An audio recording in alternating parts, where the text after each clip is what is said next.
Mummy, इसमें से पापा की खुशबू आ रही है। जैसे ही परी ने विवेक की अलमारी खोलते हुए यह बात कही, मेरी रुलाई फूट पड़ी और मैंने उससे लिपटकर जोर जोर से रोना शुरू कर दिया, जिसे देखकर वो घबरा गई। कहने लगी, मम्मा आपको क्या हुआ?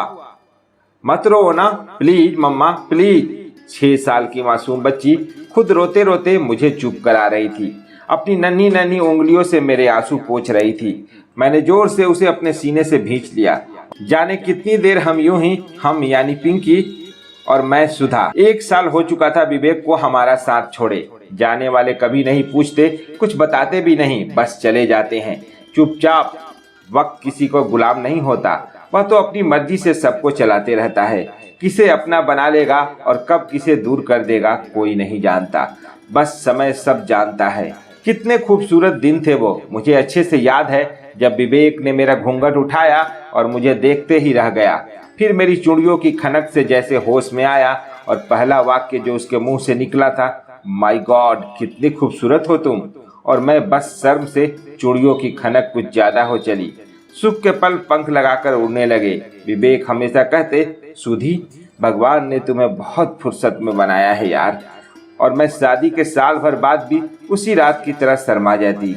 एक शाम भी हमारी ऐसी नहीं थी जब हम बाहर घूमने नहीं गए, कभी मोटरसाइकिल पर तो कभी पैदल पैदल। विवेक के साथ मैं कहीं भी जाती तो मेरा चेहरा गुलाब की तरह खिल उठता था और विवेक की नजरें बस मुझ पर टिकी रहती थी। उस दिन पार्टी में भी कपल गेम में जब हम जीते थे तो मेड फॉर ईच अदर कहकर सबने हमें बधाई दी थी।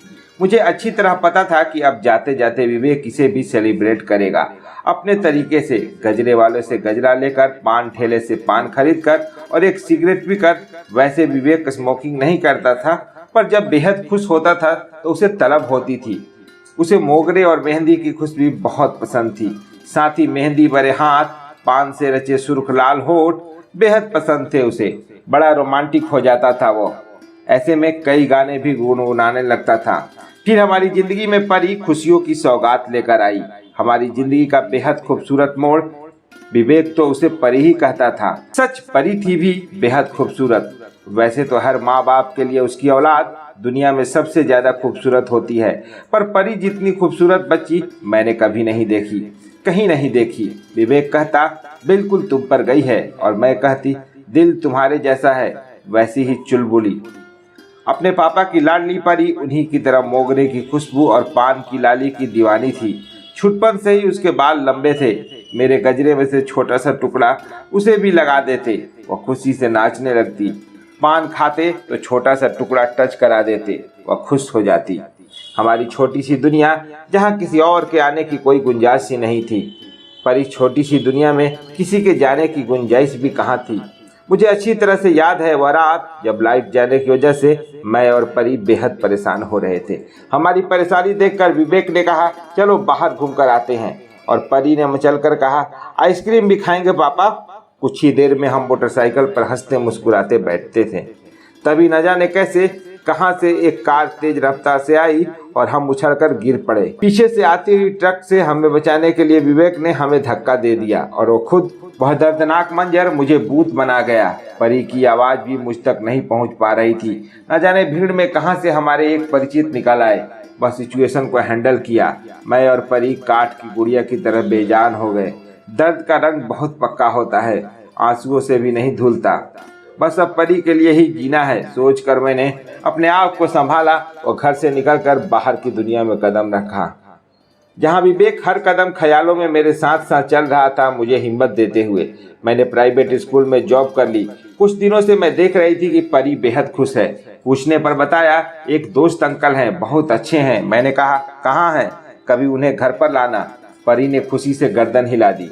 एक दिन अचानक हमारे सामने वाला घर, जो काफी समय से खाली पड़ा था, उसमें रोशनी और हलचल दिखाई दी।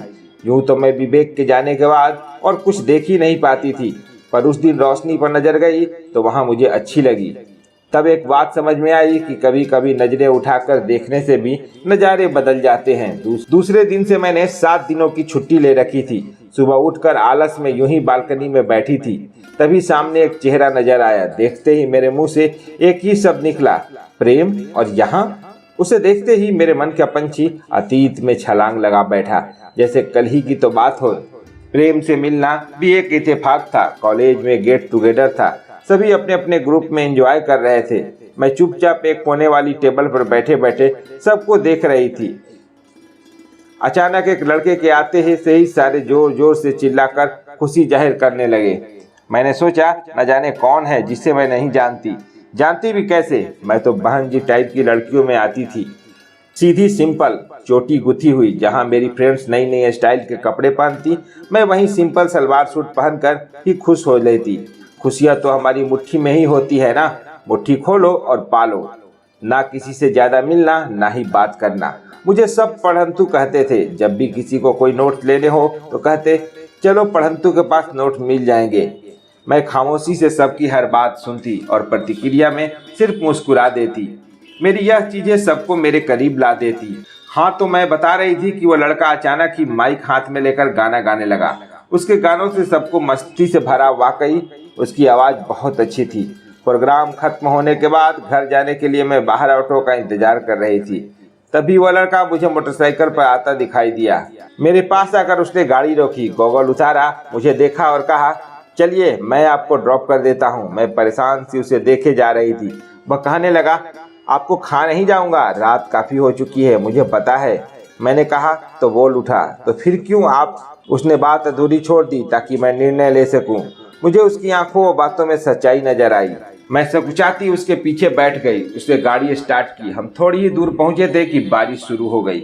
उसने गाड़ी की स्पीड बढ़ा दी और अचानक स्पीड ब्रेकर पर गाड़ी उछल गई, साथ ही मैं भी। मैं जैसे ही उससे टकराई, एक अजीब सी सिहरन बदन में। उसने पूछा आप ठीक तो है ना? मैंने कहा जी। बारिश और तेज हो चुकी थी। तभी एक चाय का ठेला दिखाई दिया। इतनी तेज बारिश में चाय की महक ने दिल में तलब जगा दी। मैं कुछ कहती उसके पहले ही वह गाड़ी वहां रोक चुका था। छोटे से शेड में चाय की गर्मी हमने बहुत सुकून दे रही थी। हम बारिश कम होने का इंतजार करते वहीं बेंच पर बैठे थे। तभी पहली बार हमने एक दूसरे की तरफ मुस्कुराते हुए देखा। मैं प्रेम, आप? मैं सुधा, आपकी आवाज़ बहुत अच्छी है, मैंने मेरे कहने पर उससे कहा। आपने सुनी? मैंने गर्दन हिलाकर गर्दन झुका दी। फिर बातों का सिलसिला शुरू हो गया। उसने बताया कि वह अकेला है, गायन में रुचि थी, इसीलिए संगीत सीखकर गाना शुरू किया। अब यह शौक मेरा पेट भी भरता है, कहकर हंसने लगा। मैं खामोशी से उसे ही देखे जा रही थी। तभी वह कह उठा, बोलने में हंसने में इतनी कंजूसी। मैं झेप गई, अपनी साड़ी के पल्लू का पानी निचोड़ने लगी। उसने कहा एक कप चाय और? मेरी खामोशी को मेरी सहमति जान फिर मेरे बारे में जानना चाहा तो मैंने एक लाइन में जवाब देते हुए कहा मैं भी आप ही की तरह हूँ। मतलब अकेली, अनाथ आश्रम में पली बढ़ी, पर अभी जिन्होंने मुझे गोद लिया उनके साथ ही रहती हूँ। इस परिचय ने उसे मेरे अकेलेपन का परिचय दे दिया। वह कह उठा, अगर आपको एतराज ना हो तो क्या हम अच्छे फ्रेंड बन सकते हैं? मैंने फिर वही मुस्कुराकर बात खत्म की। तब तक बारिश थम चुकी थी, पर शायद अब दोनों के दिल में चाहतों की अनकही बारिश बरसने लगी थी। मैं तो मन ही मन चाह रही थी कि यह बारिश थमे ही ना, पर जीवन के सभी निर्णय हमारे नहीं होते। कुछ नियम प्रकृति और कुछ समय के अधीन भी होते हैं। मुझे घर ड्रॉप करने के बाद उसने मुस्कुराते हुए कहा, प्रेम नाम है मेरा, याद तो रहेगा ना? मैंने फिर गर्दन हिलाकर गर्दन झुका ली। उसकी नजरों की तपिश मुझे बर्दाश्त नहीं हो रही थी। मैंने बाय कहा और भीतर जाने लगी। तभी उसकी आवाज मेरे कानों में पड़ी, मैं कल फिर आऊंगा। अगली सुबह उसके लिए सामान्य थी, पर मेरे लिए काफी कुछ बदल चुका था। ना चाहते हुए भी मैं प्रेम का इंतजार करने लगी। कॉलेज में भी दिल नहीं लगा। हर वक्त उसकी नजरों में तपिश मैं अभी महसूस कर रही थी। शाम हुई और मैंने मोटरसाइकिल की आवाज़ सुनी। मैं दौड़कर भागी। तभी देखा वह कोई और नहीं, विवेक था, जो बाद में मेरी जिंदगी का साथी बना, मगर अधूरा। उसके बाद मैं प्रेम से कभी नहीं मिली। आज अचानक उसे देखकर मेरे मन में कितने ही विचार उथल पुथल मचाने लगे थे। मैं खुद को रोक ना पाई। सोचा पड़ोसी होने के नाते ही सही मिल आती हूँ। खाली हाथ जाना मुझे अच्छा नहीं लगा। फटाफट प्रेम की पसंद के प्याज के भजिए और चाय बनाकर परी को साथ लिया और थोड़ी ही देर में हम आमने सामने थे। प्रेम ने हाथ बढ़ाया और कहा, प्रेम नाम तो याद है ना? और मेरे चेहरे पर वही मुस्कान। तभी उसने परी को देखा और कहा, मैं प्रेम हूँ। परी ने कहा, आप मुझे प्रेम करोगे? उसकी बात पर मैं अचंभित थी कि वह ऐसा क्यों कह रही है, वह भी एक अजनबी से। तभी मेरे सामने यह खुलासा हुआ कि प्रेम परी से पहले भी कई बार मिल चुका है तथा मेरे बारे में सब कुछ जानता है। जब मैंने शिकायती नजरों से उसे देखा तो उसने कहा, कुछ लगाव और चाहते ऐसी होती है कि हाथों में हाथ भले ही ना हो पर हम उनके साथ बंधे होते हैं। मैं उसी रात तुमसे जुड़कर अटूट रिश्ता कायम कर चुका था। दूसरे दिन मैं आया भी था, तभी विवेक जो मेरा जिगरी दोस्त था वह मुझे वहां मिल गया। जब उसने मुझे तुमसे रिश्ता पक्का होने की बात बताई तो मैं वहां से एक कसक लिए लौट आया, पर मेरा दिल लग नहीं रहा था। नई जगह में शायद दिल को सुकून मिल जाए, यह सोचकर मैं दूसरे शहर में जाकर बस गया। इतने सालों में जिंदगी यूं ही तमाम हो रही थी। तभी मुझे विवेक के बारे में पता चला और मैं इस शहर में फिर लौट आया। मैं परी से मिला और हमारे बीच दोस्ती हो गई। परी ने ही मुझे इस खाली घर के बारे में बताया, कहकर उसने निगाहें मुझ पर टिका दी। थोड़ी देर बाद, मैंने कोई गलती तो नहीं की ना? अब की बार मैंने गर्दन नहीं झुकाई। उसे देखते हुए कहा, नहीं। तभी परी ताली बजाने लगी और प्रेम के पास जाकर खड़ी हो गई। मैंने कहा, चाय ठंडी हो गई। उसने कहा, गरम भजियों के साथ ठंडी चाय पी लेंगे। 5 दिनों बाद ही दिवाली थी। दिवाली की सुबह से ही मैं उदास व मायूस थी। विवेक के जाने से जो अंधेरा दिल और जिंदगी में पसरा था वो आज उतरकर आंगन में भी पसर गया था। मैं बीते दिनों की याद में इस कदर खोई हुई थी कि मुझे दिन ढलने का आभास ही नहीं हुआ था। तभी अचानक चारों ओर रोशनी ही रोशनी।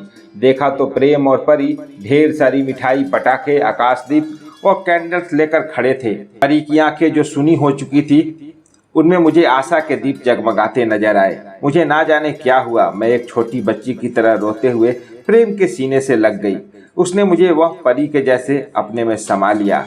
उस दिवाली खुशी के दीप फिर से जल उठे। उम्मीद है दोस्तों विजय डालमिया जी द्वारा लिखी हुई ये कहानी आपको जरूर पसंद आई होगी। तो फिर मिलते हैं एक और नई कहानी के साथ। तब तक अपने दोस्त को दीजिए इजाजत। धन्यवाद।